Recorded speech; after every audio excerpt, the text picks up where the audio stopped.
뉴스룸을 시작하겠습니다. 때이른 장마가 찾아오면서 충청과 남부지방을 중심으로 200mm의 비가 쏟아졌습니다. 시간당 50mm에 가까운 강한 비가 내려서 전국 곳곳에서 피해가 잇따랐습니다. 축대 벽이 무너져서 집과 차를 덮쳤고 하천이 넘치고 빗길에 교통사고도 이어졌습니다. 정영재 기자입니다. 큰 돌덩이들이 집 벽을 덮쳤습니다. 오래된 주택 벽이 휘어진 채 돌 무게를 버티고 있습니다. 오늘 새벽 2시쯤 충남 공주에 시간당 50mm 가까운 비가 쏟아지면서 축대벽이 무너진 겁니다. 잠결에 뭔가 확 흔들리는 느낌이 났었거든요. 우르릉 소리가 나면서요. 큰아들은 어디 지진이 났다고 했었다고 하더라고요. 집 안으로 따라 들어가 봤습니다. 화장실 타일 곳곳에 금이 갔습니다. 축대가 덮친 벽 바로 안쪽은 잠을 자던 방이었습니다. 이쪽 붙박이 뒤쪽이 벽이거든요. 그래, 지금 이쪽으로 머리를 두고 자고 있었습니다. 어젯밤 충남 계룡에서도 비슷한 사고가 났습니다. 다행히 축대벽에 금이 간 걸 미리 알아채 도로를 막으면서 큰 피해는 없었습니다. 쌓여있던 커다란 바위들이 도로 위로 쏟아져 내렸습니다. 이 위에를 보시면 바위들이 받치고 있던 콘크리트 상판만 아슬아슬 떠 있습니다. 어제 경기도 양주에서 축대벽이 무너져 차량 넉 대를 덮치는 사고도 있었습니다. 반쯤 자란 벼가 물에 잠겼습니다. 모래주머니로 마을 곳곳을 막았습니다. 오늘 오전 9시쯤 전남 담양 창평면 한 마을에서 하천이 넘쳤습니다. 마당까지 차오른 물에 주민들은 마을 회관으로 대피했습니다. 냇가에 가서 보니까 이제 가슴이 이제 더 떨려갖고 어떻게 할 수가, 걸음이 안 걸, 여기서 저기까지 가려면 걸음을 걸을 수가 없어요. 물이 이렇게 찼기 때문에 거의 발목까지. 같은 시간 호남고속도로 천안 방향 북광산 나들목 부근에서 교통사고도 났습니다. 달리던 승용차가 빗길에 미끄러지며 갓길에 세워진 철제 기둥을 들이받아 20대 운전자가 다쳤습니다. JTBC 정영재입니다. 네, 이번엔 취재기자 연결해서 현장 피해 상황 알아보겠습니다. 자, 정영재 기자, 앞서 리포트에서 봤던 축대벽이 덮친 그 집에 가 있는 거죠? 네, 오늘 새벽 축대벽이 집을 덮친 충남 공주에 나와 있습니다. 이곳에는 오전에는 비가 세차게 내렸었는데 오후 들어서는 빗줄기가 굵어졌다 약해졌다를 반복하고 있습니다. 이번 사고와 관련해서 집주인을 만나 얘기를 들어봤습니다. 몇 달 전 이 축대벽에 틈이 생기고 그곳에서 흙탕물이 새어나왔다고 합니다. 장마가 온다고 해서 2주 전에 이 사실을 시청에 알렸습니다. 시청에서 관계자들이 나와서 벌어진 틈에 시멘트를 채워 넣었지만 이번 사고를 막지 못했습니다. 집주인은 터질 게 터졌다. 우려했던 일이 결국 벌어졌다면서 안타까워했습니다. 현재는 이 벽이 돌의 무게를 이기지 못하고 넘어질 수 있기 때문에 현재 이곳에 사는 가족들은 근처에 있는 마을회관으로 대피해 있는 상태입니다. 네, 하루 만에 비가 200mm 가까이 왔는데 피해가 얼마나 났습니까? 네, 어제부터 이틀 동안 전국에 집중호우가 내리고 강풍이 불었습니다. 어젯밤부터 충남 부여에는 200mm가 넘는 비가 쏟아졌고요. 전북 남원에는 하루에만 100mm의 비가 내렸습니다. 일부 지역에서는 시간당 50mm의 비가 쏟아지면서 나무가 쓰러지고 지하에 있는 식당이 잠기는 등 전국에서 피해가 잇따랐습니다. 조금 전 전북 장수군에서는 산악회 회원 20여 명이 불어난 계곡물에 고립됐다가 구조되기도 했습니다. 현재까지 소방에 접수된 피해 신고만 780여 건입니다. 네, 비가 언제까지 오나요? 네, 이 시각 전북과 경남, 경북 지역에 장맛비가 집중되고 있는데 남부 지역에는 내일 새벽까지, 제주도에는 내일 오후까지 비가 이어지겠습니다. 기상청은 오늘과 내일 이틀 동안 전라권에는 50에서 120mm, 경상권과 제주도는 30에서 80mm의 비가 더 내릴 것으로 내다봤습니다. 내일 수도권과 강원도, 충청도는 대체로 맑겠고 남부지방도 대체로 흐리다가 오전부터 맑아지겠습니다. 지금까지 충남 공주에서 JTBC 정영재입니다. 어제 새벽 집중호우가 내린 경기 고양시에서는 10m 크기의 땅꺼짐 사고가 났습니다. 이틀째 복구 작업을 하고 있는데요. 자세한 내용 김상 기자입니다. 통제된 도로 한가운데 성인 남성 서너 명이 들어가고도 남는 구덩이가 생겼습니다. 황토색 흙벽 속살이 그대로 드러났고 지하에 묻혀있던 배관은 보수 작업이 진행 중입니다. 작업자들은 굴삭기를 동원해 흙더미를 집어넣고 있습니다. 집중호우가 쏟아진 어제 오전 7시 5분쯤 고양시 일산서구 이면도로에서 땅꺼짐 사고가 발생했습니다. 가로 10m에 세로 4m, 깊이 1.5m 규모로 주차돼 있던 1톤 트럭의 바퀴가 빠지기도 했습니다. 네, 땅꺼짐 사고 현장입니다. 여기서 담장 하나만을 두고 오래된 빌라가 있었습니다. 자칫하면 오가는 주민들이 빠질 수도 있던 상황입니다. 걱정은 되죠. 항상 이게 건물들이 오래된 거라 건물에도 이상이 있을 거 아니에요. 빠지면 죽을 수도 있는 거죠. 다칠 수도 있고. 본격적인 장마철에 접어들면 이런 땅꺼짐 사고는 더 자주 일어날 걸로 예상됩니다. 많은 비로 집안이 약해지기 때문입니다. 올해 유독 잦았던 싱크홀 사고를 기억하는 시민들의 우려도 커지고 있습니다. 지난 3월 서울 강동구에선 깊이 20m 규모의 대형 싱크홀이 발생해 한 명이 숨졌습니다. 어제 사고가 난 고양시도 6년 전 백석동에서 도로 약 50m가 주저앉았고 지난해엔 2m 깊이로 집안 침하 현상이 나타나는 등 땅꺼짐 사고가 반복되고 있습니다. 처음에는 얘기 들었을 때 굉장히 걱정을 했죠. 백석도 좀 봤었고 한데 그런 것들이 발생한다 그러면 여기가 좀 지대도 좀 약간 높은 데라서. 국토부에 따르면 올 들어 지난 6월 1일까지 서울에서 접수된 집안 침하 신고 건수는 21건으로 벌써 작년 한 해 접수된 17건을 넘겼습니다. JTBC 김산입니다. 다음 주 초 김민석 총리 후보자의 인사청문회가 증인 없는 청문회로 치러질 것으로 보입니다. 여야가 어제 증인 채택에 합의하지 못했기 때문인데요. 다만 야당은 김 후보자에게 꽃길을 깔아줄 순 없다며 증인은 없더라도 청문회에서 맹공에 나설 거라고 예고했습니다. 윤세민아 기자입니다. 후보자 신분으로 연일 공개 행보를 이어갔던 김민석 후보자. 인사청문회 전 마지막 주말인 오늘은 별다른 일정을 잡지 않았습니다. 자료 제출 마감 기한이 하루 앞으로 다가온 만큼 야당이 제기한 소득 출처 증빙 등 자료 준비에 매진한 걸로 알려졌습니다. 앞서 어제 늦은 오후까지 이어진 여야 간 증인 채택 합의는 결국 불발됐습니다. 국민의힘 소속 인사청문 의원들은 가족은 모두 빼고 최소한의 필수 증인만 요청했지만 민주당은 이마저 수용할 수 없다고 거부했다고 했습니다. 반면 민주당 측은 국민의힘이 추가 논의에 응하지 않아 최종 합의에 이르지 못한 것이라고 반박했습니다. 민주당은 또 국민의힘 소속 시의원이 김 후보의 재산 누락 의혹을 고발하고 서울중앙지검이 하루 만에 배당했다며 검찰을 향해 김 후보자를 볼모로 개혁을 막고자 하는 건 아니길 바란다는 입장을 냈습니다. 총리 후보자의 청문회가 증인과 참고인 없이 치러지는 건 전례 없는 일입니다. 청문회 자체가 파행될 우려도 나오지만 야당은 김 후보자를 상대로 적극 공세를 펴겠다는 계획입니다. 야당 소속 한 인사청문위원은 JTBC에 증인 채택이 무산됐다고 해서 청문회를 파행으로 치르는 건 김 후보자에게 꽃길을 깔아주는 것이라고 말했습니다. 이런 가운데 국민의힘은 김 후보자가 석사학위 논문에서 북한 이탈 주민을 비하하는 표현을 썼다며 사과를 요구했습니다.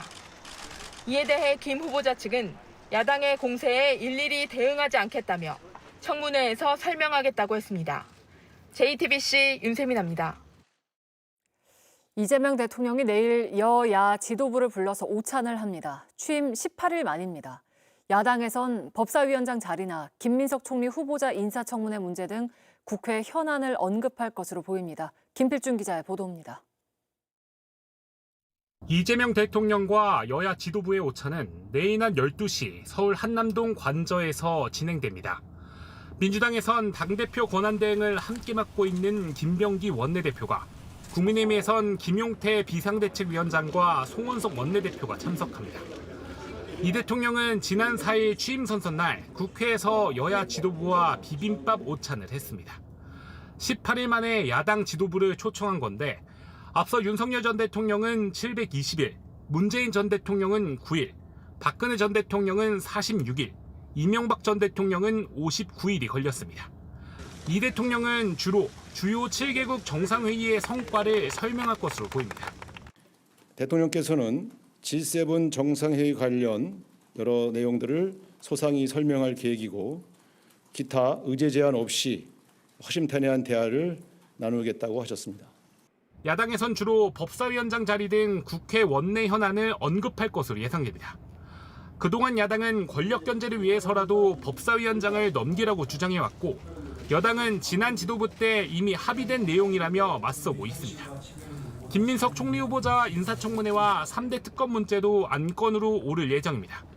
부처 길들이기를 한다며 국정기획위를 비판할 가능성도 있습니다. 통합을 말하면서 실제로는 갈등을 조장하는 이재명 정부의 이중적 태도는 정치적 보복은 없다 하니 진짜 없는 줄 알더라 하는 것이 이재명 정부의 본 모습입니다. 사전 기싸움도 치열합니다. 국민의힘 관계자는 JTBC에 아직까지 구체적인 형식 등을 알리지 않았다면서 내일 특검, 법사위원장, 인사청문회 등을 조목조목 따질 예정이라고 했고 민주당 관계자는 국회에서 논의해야 하는 안건인데 왜 대통령에게 가져가는지 의문이라며 발목 잡기가 지나치면 그 자리서 경고할 것이라고 맞받아쳤습니다. JTBC 김필주입니다. 이 대통령은 다음 주 네덜란드에서 열릴 나토 정상회의에 참석할 가능성이 큰 걸로 전해졌습니다. 그렇게 되면 트럼프 대통령과의 첫 한미 정상회담도 열릴 것으로 보이는데요. 두 정상이 관세와 방위비 분담금 등 핵심 현안에 대해서 얼마나 깊이 있는 의견을 나눌지도 관심입니다. 이승환 기자입니다. 이재명 대통령이 취임 2주도 안 돼 캐나다에서 열린 G7 정상회의에 참석했지만 정작 관심을 모았던 도널드 트럼프 미국 대통령과의 첫 한미 정상회담은 무산됐습니다. 아마 이스라엘, 이란 군사적 충돌 문제와 관련이 있어 보입니다. 미 측으로부터는 그런 상황이 생긴 언저리에 저희한테 양해를 구하는 연락이 왔었습니다. 대통령실이 가장 빠른 계기에 정상회담을 다시 추진하겠다고 밝힌 만큼 오는 24일과 25일 네덜란드 헤이그에서 열리는 나토 정상회의에서 두 정상이 만날 수 있다는 전망이 나옵니다. 대통령실은 조만간 이 대통령의 나토 참석 여부를 발표할 예정입니다. 대통령실 고위 관계자는 한미 정상회담 성사 여부에 대해 두 정상이 서로 일정을 맞춰야 한다면서도 모든 가능성을 열어두고 준비 중이라고 밝혔습니다. 두 정상이 마주 앉을 경우 관세와 방위비 분담금 문제 등이 테이블에 오를 것으로 보입니다. 다음 달 8일이면 상호 관세 유예 기간이 끝나고 미 국방부가 한국을 포함한 아시아 동맹국들의 GDP의 5% 수준으로 국방비를 지출해야 한다고 압박하고 있기 때문입니다. Asian allies should look to countries in Europe as a newfound example. NATO members are pledging to spend 5% of their GDP on defense. 지난해 우리나라 국방비는 GDP의 2.8%인 약 66조 원이었는데 이를 5% 수준까지 끌어올리면 120조 원에 달합니다. 이 대통령이 강조해온 국익 중심 실용 외교가 본격적인 시험대에 오르는 겁니다. JTBC 이승환입니다. 어젯밤 늦게 최상병 특검보 4명이 임명되면서 3대 특검의 특검보 인선이 마무리됐습니다. 각 특검팀은 오늘도 쉬지 않고 나와서 일했고 다음 주부터 본격 가동될 것으로 보입니다. 김태형 기자입니다. 최상병 특검팀을 이끄는 이명현 특별검사가 어젯밤 대통령실로부터 특검보 4명의 임명 통보를 받았습니다. 임명된 특검보는 류관석, 이금규, 김숙정, 정민영 변호사입니다. 이로써 3대 특검의 특검보 인선이 마무리됐습니다. 류관석 특검보는 군 법무관 출신으로 국방부 법무관리실과 병무비리 특별수사팀, 수석검찰관 등을 거쳤습니다. 이금규 특검보는 검사 출신으로 박근혜, 윤석열 전 대통령 탄핵심판 사건의 국회 소추 대리인을 맡았습니다. 김숙정 특검보는 공수처 1호 검사 출신이고 정민영 특검보는 2016년 국정농단 특검팀에서 특별수사관으로 일했습니다. 최상병 특검의 핵심 수사 대상은 VIP 경로서를 비롯한 수사 외압 의혹입니다. 이명현 특검은 오늘 오후 특검보들과 첫 회의를 마치고 나와 윤 전 대통령 대면 조사에 대해 당연한 것이라며 원칙대로 하겠다고 밝혔습니다. 이런 가운데 가장 먼저 움직인 건 내란 특검팀입니다. 오는 26일 구속기한 만료를 앞둔 내란 2인자 김용현 전 국방부 장관을 추가 기소했습니다. 김 전 장관 말고도 박안수, 여인영, 이진우 등 군 지휘관들과 전직 사령관 노상원 씨, 김봉식 전 서울경찰청장도 당장 이번 달 말부터 다음 달 초 사이 구속기한 만료로 석방을 앞두고 있습니다. 이들에 대해서도 검찰과 경찰, 공수처로부터 수사 기록을 넘겨받아 추가 기소를 통한 구속 연장 절차를 밟을 거란 관측이 나옵니다. 특검보 인선이 마무리됨에 따라 3대 특검팀 모두 다음 주부터 본격 수사에 돌입할 전망입니다. JTBC 김태형입니다. 네, 특검 수사 대상 가운데 도이치모터스 주가 조작 사건은 저희 JTBC 보도로 김건희 여사와 증권사 직원의 통화 내용이 알려지면서 수사의 새로운 국면을 맞게 됐습니다. 이 사안을 취재한 법조팀 연지환 기자와 함께 관련 내용 짚어보겠습니다. 자, 연지환 기자, 김 여사의 육성 녹음 파일이 어떻게 나오게 된 건가요? 도이치모터스 사건과 관련해 지난 4월 재수사에 돌입한 서울고검 재수사팀이 증권사를 압수수색해서 확보를 했습니다. 시세 조정에 이용됐다고 인정된 김 여사의 계좌가 개설된 미래에셋증권에서 발견이 됐습니다. 네. 김 여사와 증권사 직원이 2009년부터 수년간 통화한 내용이 담긴 녹음 파일로 모두 수백 개에 달하는 것으로 파악이 됐습니다. 네, 그 통화에서는 김 여사가 이제 시세 조종을 인지한 걸로 의심되는 정황들이 쏟아져 나왔잖아요. 뭐 수익 배분을 언급했다거나 하는 식으로요. 네, 맞습니다. 재수사팀이 확보한 파일 안에는 주가 조작 사건의 컨트롤 타워로 지목된 이 블랙펄 측에 수익의 40%를 수익을 배분해야 한다는 취지의 김 여사의 육성이 담긴 것으로 파악이 됩니다. 네. 수익 배분은 이 시세 조정을 알았냐 몰랐느냐를 판단할 때 중요한 이 핵심 근거 중에 하나입니다. 이 정상적으로 거래가 이루어졌다면요, 제3자에게 수익을 줄 이유가 없기 때문이죠. 검찰은 김 여사가 2달가량 20억 원을 블랙펄에 맡기고 수익 40%를 주기로 한 정황도 잡은 것으로 파악이 되는데요. 네. 모두 재수사팀이 확보한 김 여사의 육성 녹음 파일이 그 근거가 됐습니다. 네, 그리고 다른 정황도 있지 않습니까? 네, 맞습니다. 녹음 파일엔 김 여사가 증권사 직원에게 주식용 와이브로 에그가 있다더라면서 에그, 그러니까 휴대용 인터넷 공유기를 언급하는 대목도 담긴 것으로 파악이 됐습니다. 사건 당시 이 주식 거래는 HTS, 그러니까 이 컴퓨터 프로그램 주문이나 전화 주문으로 이루어졌습니다. 휴대용 공유기를 사용해서 HTS로 접속하면 IP 주소가 매번 달라져서 IP 주소가 이렇게 유동적이기 때문에 매번 달라져서 네. 이 추적이 쉽지가 않습니다. 그래서 주가 조작 세력들이 당시에 종종 사용한 것으로 알려졌는데요. 이번에 나온 이 녹취에는 휴대용 공유기의 존재를 김 여사 역시 인지하고 있었던 걸로 보이는 그 대목이 담겨 있습니다. 네, 이런 육성 녹음 파일이 나오면서 김 여사한테 이제 무혐의 처분을 했던 전임 수사팀에 대한 부실 수사 논란이 커지고 있는데 특검에서 이 부분도 좀 수사를 하게 될까요? 어떨까요? 네, 앞서 서울중앙지검 수사팀은 김 여사가 주식 거래나 주식시장에 대한 이해도가 낮은 일반 투자자 이렇게 밝히면서 무혐의 처분을 했습니다. 먼저 네. 당시 발표 내용 들어보겠습니다. 지금까지 수사를 통해 확인된 증거 관계 및 관련 법리를 종합할 때 피의자가 시세조정 범행을 인식 또는 예견하면서 계좌 관리를 위탁하거나 직접 주식 거래를 하였다고 보기 어려워 금일 피의자에 대해 혐의 없음 결정을 하였습니다. 그런데 전에 있던 여러 수사팀들이 4년 6개월 동안 찾지 못했던 이 김 여사 육성 녹음 파일을 이번 재수사팀이 한 달여 만에 찾아내면서 애초에 수사 의지가 없었던 것이 아니냐, 네. 있었던 건 맞냐 이런 의문이 커지게 됐습니다. 특검법엔 관련 의혹을 공무원이 지연하거나 은폐하는 것도 수사 대상에 포함이 되어 있습니다. 김 여사의 인지 정황이 나온 이상 특검은 전임 수사팀의 의사 결정도 들여다볼 것이다, 이런 관측이 많습니다. 네, 그 3대 특검이 다음 주부터 본격적으로 가동이 되는데 윤석열 전 대통령과 김건희 여사에 대한 조사는 어떻게 이루어질까요?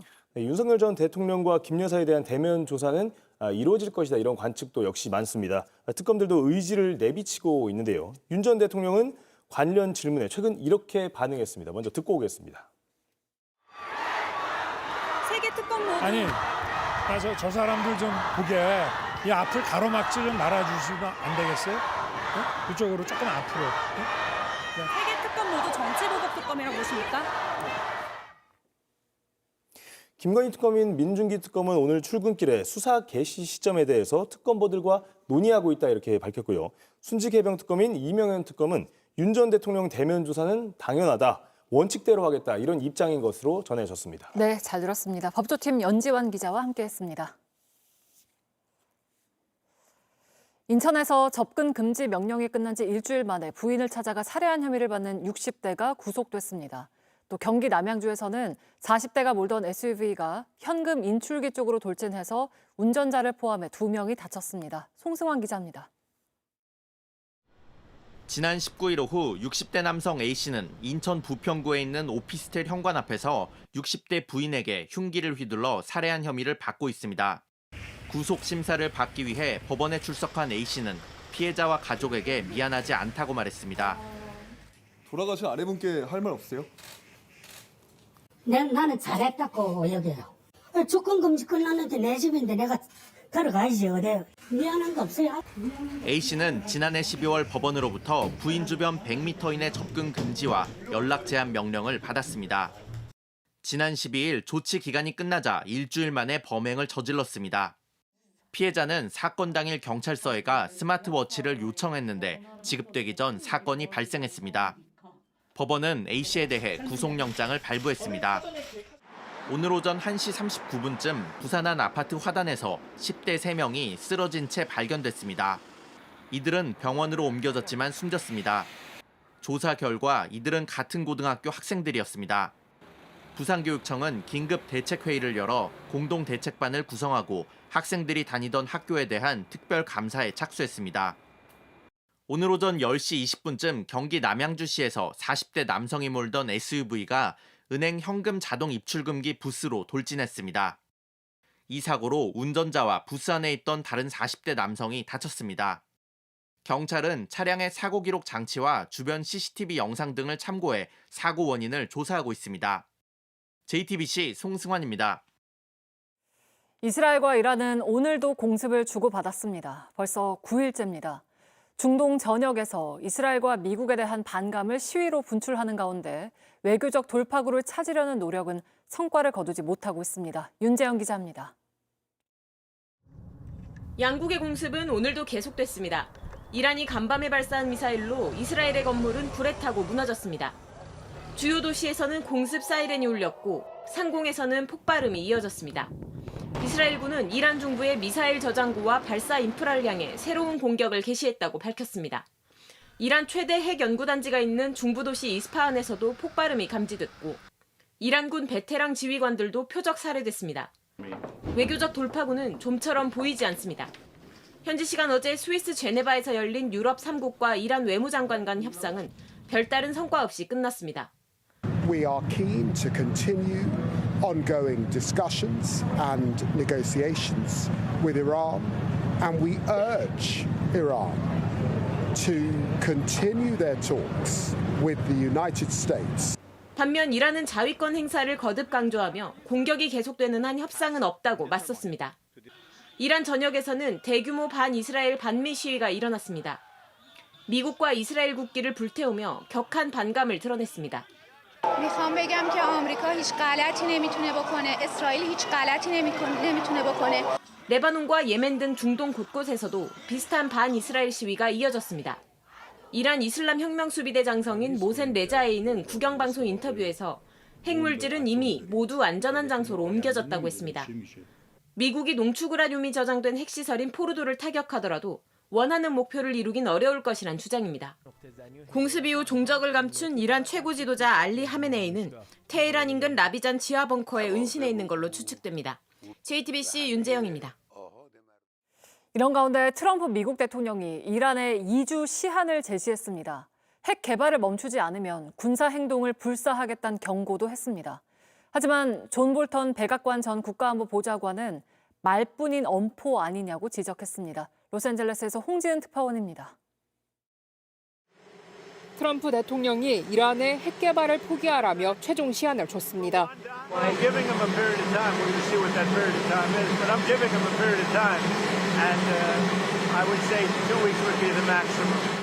행동 변화가 없다면 군사 공격에 나서겠다는 겁니다. 이스라엘과 이란 간 휴전 가능성에 대해선 상황에 따라 가능하다고 여지를 남겼습니다. 하지만 지상군 파병 문제는 논의하지 않고 있다며 선을 그었습니다. 이란이 미국의 이스라엘 공습을 중단시켜달라고 요청한 데 대해선 이스라엘 편을 들었습니다. Israel's doing well in terms of war, and I think you would say that Iran is doing less well. It's a little bit hard to get somebody to stop. 다만 이란 핵시설을 파괴하려면 미국 도움 없이는 불가능하다며 이스라엘 단독 작전의 한계를 짚었습니다. 압박 발언 속 여지를 남기는 트럼프식 외교에 이번에도 타코라는 조롱이 나왔습니다. I think really the Ayatollahs are waiting to see if this is a taco moment. Trump chickens always chickens out line, and so he's waiting for them and they're waiting for him. 트럼프가 바라는 건 노벨상뿐이라는 비난도 했습니다. 하지만 트럼프 대통령은 자화자찬을 이어갔습니다. 트럼프 대통령은 유럽 국가들을 향해선 안보 무임승차론도 지적했습니다. 이란 핵 협상에 유럽이 도움이 안 된다며 다음 주 열리는 나토 정상회의에서 각국의 GDP의 5% 국방비 지출 서약을 요구할 계획이라고 했습니다. 그러면서 미국이 사실상 비용 대부분을 부담해왔는데 자신들은 그러지 않을 것이라고 했습니다. 로스앤젤레스에서 JTBC 홍지연입니다. 한편 트럼프 행정부는 미국산 반도체 장비를 중국 공장에 반입하지 못하도록 하는 방안을 추진하고 있습니다. 중국의 현지 공장에 있는 삼성전자와 SK하이닉스에도 이런 방침을 통보한 걸로 알려졌습니다. 전다빈 기자입니다. 미국 정부가 중국의 반도체 굴기를 막겠다며 견제 방안을 또 내놨습니다. 월스트리트 저널에 따르면 삼성전자와 SK하이닉스 등 한국 반도체 기업들에게 미국산 장비를 중국 공장으로 공급하는 걸 제한하라고 통보했다는 겁니다. 현재 삼성전자는 중국 시안 등 2곳에, SK하이닉스도 중국 우시 등 3곳에 공장을 가동 중입니다. 미국의 핵심 기술이 중국으로 넘어가는 것을 단속하기 위한 조치라 밝히며 대만 TSMC에도 같은 방침을 통보한 것으로 알려졌습니다. 일단 삼성전자와 SK하이닉스 측은 상황을 주시 중이라고만 밝혔습니다. 앞서 2022년 바이든 정부 때에도 비슷한 조치가 있었지만 한국 등 동맹국은 예외 적용을 받았습니다. 하지만 트럼프 정부가 계속 중국을 압박하고 있는 만큼 이번엔 실제 적용할 가능성도 있습니다. We could have protected that so easily, but so we had the chip business and now it's all in Taiwan, almost exclusive, a little bit in South Korea, but most. 우리 업체들은 당장 장비 교체가 필요한 상황은 아니긴 하지만 해당 방침이 실제 시행되면 추후 지속적인 공장 가동에 영향을 줄 수 있다고 보고 있습니다. 업계에선 미국 내부 업체들 역시 반발할 수 있어 이 또한 변수라고 말합니다. 실제로 해당 방침이 알려진 뒤 미국 반도체 장비 업체들의 주가는 일제히 하락했습니다. JTBC 전다빈입니다. 최근 마약은 국내로 유입되는 양도 많아졌고 또 에어컨 실외기를 이용한다거나 일상을 파고드는 그 수법도 갈수록 교묘해지고 있습니다. 매일매일 공항과 항구에서 자신의 임무를 수행하는 마약 탐지견을 김민광 기자가 취재했습니다. 지난 4월 강릉 옥계항으로 들어온 배 한 척. 배 안에는 500만 명이 동시 투약할 수 있는 2톤 분량의 코카인이 숨겨져 있었습니다. 마약이 은닉돼 있다는 첩보를 바탕으로 대대적인 수색이 시작됐습니다. 커다란 배 안에서 마약의 위치를 정확히 발견한 주인공. 바로 마약 탐지견 딜론이었습니다. 딜론의 활약은 시간과 장소를 가리지 않습니다. 매일 수천 톤의 화물이 오가는 인천공항 물류창고. 딜론이 수화물 깊숙한 곳에서 희미한 마약 냄새를 감지하곤 신호를 보냅니다. 그 이제 마약을 눕지 마. 마약을 찾았을 때는 이제 아기들처럼 그 놀이를 통해서 이제 즐거움을 주거든요. 그걸로 인해서 이제 마약 탐지견이 마약을 찾는 건데 그걸 이제 얼마나 이제 더 즐겁게 재밌게 놀아주느냐가 얘네들이 이제 동기부여가 되니까 사람 아기한테 하듯이 그렇게 막 더 즐겁게 해주는 거죠. 공항 입국장 역시 마약을 밀수하려다가 수시로 적발되는 곳입니다. 또 다른 탐지견 카렌이 꼬리를 흔들며 컨베이어 벨트 주변을 열심히 수색합니다. 컨베이어 벨트에 수화물이 들어오기 시작하면 마약 탐지견 카렌도 바쁘게 움직이기 시작합니다. 탐지견들은 생후 8주에서 12개월까지 기초훈련을 받고 중간평가와 최종평가를 거친 뒤 현장에 배치됩니다. 호흡을 맞춰온 핸들러와 함께 아주 희미한 마약 냄새도 결코 놓치지 않습니다. 지난해만 860여 건의 밀수 사례가 적발될 만큼 마약은 우리 사회 구석구석으로 퍼져나가고 있습니다. 밀수 시도가 증가하면서 마약류 사범 숫자도 함께 빠르게 늘고 있습니다. 마약 범죄와의 최전선에서 그만큼 마약 탐지견들이 해내야 할 몫도 더 커지고 있습니다. JTBC 김민관입니다. 6월은 성소수자 인권의 달로 지난주 서울 퀴어 축제에는 17만 명, 역대 가장 많은 인파가 모이기도 했습니다. 우리 사회엔 이미 가족을 이루고 아이를 키우는 성소수자들이 있습니다. 제도 바깥에서 보호받지 못하지만 아이들의 미래를 위해서 세상이 달라져 가기를 기대하고 있습니다. 임지수 기자가 만났습니다. 이 아이는 엄마가 2명입니다. 세연 엄마, 규진 엄마. 아빠고 엄마고 맥이고 이렇게 부르면은 그런데 우리 집에 아빠곰 있나? 없지 않나? 엄마곰 둘 아닌가? 하면은 맞아. 항상 일관적이고 정직하게 얘기를. 다른 가족과 좀 다르지만 2돌 앞둔 아이에겐 이게 자연스럽습니다. 아 손에. 한번 안아주면 안 가? 아이 깔끔해. 어느 가정에게나 아이를 돌보는 건 힘들고 피곤하고 또 행복한 일입니다. 아이고 잘 먹어. 엄마 세연 씨와 규진 씨는 2019년 미국에서 혼인신고했습니다. 아이가 가지고 싶었고 지난 2023년 인공수정에 성공했습니다. 세상에 맞서왔던 둘, 무서운 게 없었습니다.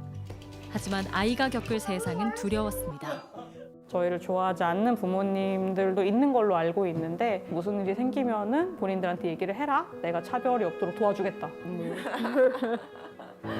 지난해 10월 다른 열상 동성 커플과 함께 혼인평등법을 요구하는 소송을 시작했습니다. 아이를 위해서였습니다.